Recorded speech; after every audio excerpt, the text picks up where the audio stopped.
On the morning of May 19th, 1536, Anne Boleyn, standing on the scaffold at the Tower of London, began her final speech with the words, "I am come hither to die." But what most people don't know is that this calm and graceful address wasn't what she had originally planned to say.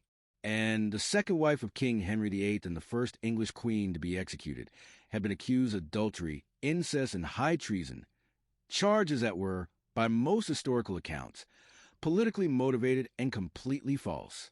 Despite being condemned, and didn't protest her innocence. Instead, she praised Henry as a gentle and sovereign lord and asked the small crowd to pray for her soul. But this restrained final speech wasn't born out of fear or guilt. In fact, Anne had prepared an entirely different address, one that would have highlighted her wrongful imprisonment and declared her innocence. Sadly, she was not allowed to speak her truth. Tudor rules required that condemned prisoners avoid making any remarks that could stir public unrest or question the king's judgment.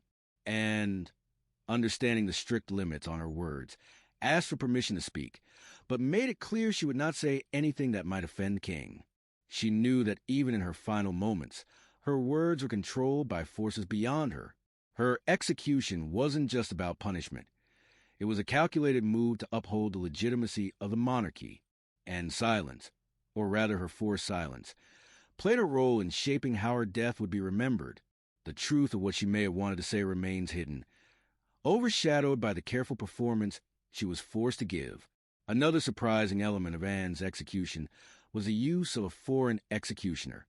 Henry VIII chose a French swordsman instead of the usual English axe to carry out the beheading. This was an unusual and deliberate choice, not just for its efficiency, but for the political message it sent. The executioner, believed to be Jean Rambaud from Calais, was skilled in the French method of decapitation, which was considered quicker and cleaner than the traditional English axe. This decision was more than a mere act of mercy. Henry was making a statement. By using the sword, he could present Anne's death as dignified, even elegant, while distancing himself from brutality often associated with the axe. It allowed him to appear merciful, despite ordering the execution of the woman for whom he had once broken with the Catholic Church, and seemed aware of the symbolism surrounding her death. Before her execution, she was reportedly aware that the executioner was highly skilled and made a darkly humorous comment about her little neck. At the scaffold, she appeared nervous and even asked, "Shall I say my prayers now?" unsure when the final blow would come. Her words reflect her keen awareness of the dramatic spectacle unfolding around her. The executioner, a foreign swordsman, was handsomely rewarded for his role. According to royal records, he received a hefty sum of £23 sestertii, more than many nobles made in a year. He had been practicing in the tower's courtyard days before, ensuring his strike would be swift and precise. But the decision to hire a French executioner wasn't about mercy. It was a deliberate choice meant to soften the brutal image of Anne's death. By using a foreign blade, Henry VIII attempted to dress a political execution in a more refined light. However, while the blade was foreign, the motives behind the choice were very much rooted in English politics. On the morning of May 19th, 1536, the sun rose over the Tower of London, casting a pale light across the green lawn near the White Tower. Anne Boleyn, the Queen of England, spent her final hours in the Queen's lodgings, once lavishly furnished, now cold and empty. She had risen before dawn, confessed her sins, taken the sacrament, and waited. The execution had already been delayed once, the day before, and had prepared herself for death, only to be told it was postponed. Sir William Kingston, constable of the Tower, recorded her agitation, noting she looked to be dead by noon. When no messenger arrived, she laughed nervously. The delay was psychological torture, stretching the tension and amplifying the spectacle. By 9 a.m. on May 19th, and was escorted to the scaffold in the Tower's inner ward. She wore a simple gray damask gown over a crimson kirtle, the red signifying martyrdom in the Catholic faith. Her headdress was modest, and her hair was tied back, exposing her neck. A small group of nobles, officials, and citizens had gathered, but the public was kept at a distance. This was no chaotic public spectacle. It was a carefully controlled execution of a queen, and climbed the scaffold with poise. Eyewitnesses noted her calmness and resigned dignity. She addressed the crowd, saying, "Good Christian people, I am come hither to die, for according to the law, and by the law I am judged to die. I pray God save the king and send him long to reign over you. For a gentler nor a more merciful prince was there never, and did not claim her innocence."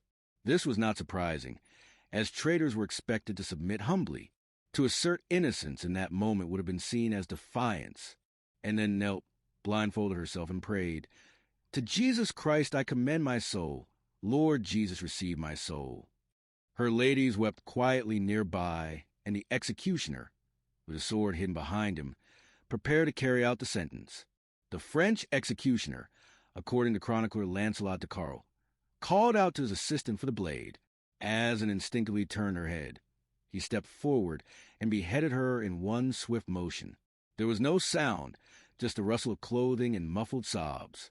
Anne Boleyn died in under 45 seconds.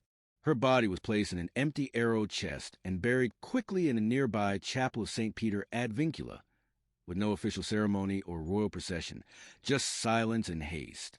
The execution was carried out with chilling precision, not as an act of justice, but as a political performance. Every detail was timed, managed, and orchestrated for effect. Anne's death was quick, but was far from merciful. It was calculated. Anne Boleyn's execution wasn't just a downfall of the queen. It revealed how fear shapes power. In ending her life, Henry VIII not only secured his grip on the throne, but also demonstrated that even the highest in rank can be sacrificed when the demands of statecraft call for it. Her fate is a reminder that no position, no matter how powerful, guarantees mercy when ambition drives decision-making. It shows that the line between glory and doom can be cut in a single, decisive stroke. As she whispered in her final moments, "To Jesus Christ I commend my soul. Lord Jesu, receive my soul." We're left to wonder whether her calm acceptance was a mark of inner grace or necessity of survival. What do you think? Let us know in the comments. Anne Boleyn's execution on that fateful morning in 1536 stands as a powerful reminder of the intersection between personal tragedy and political maneuvering. Her death wasn't just the end of a queen. It was a calculated move in a game of power, a spectacle designed to both eliminate a perceived threat and reinforce the monarch's authority.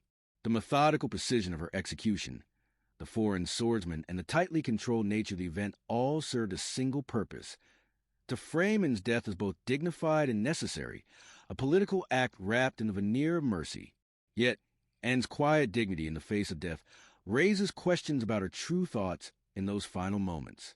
Was her composure a reflection of inner grace, or was it the result of carefully crafted necessity? Her fate, from her rise to her fall, is a testament to how quickly power can shift and how those at the top can be discarded when they no longer serve a purpose. History reminds us that ambition often leaves no room for mercy, and the line between triumph and ruin can be as thin as a sword's edge. Anne's story is one of both political sacrifice and personal resilience, a lesson in the price of power that still resonates today.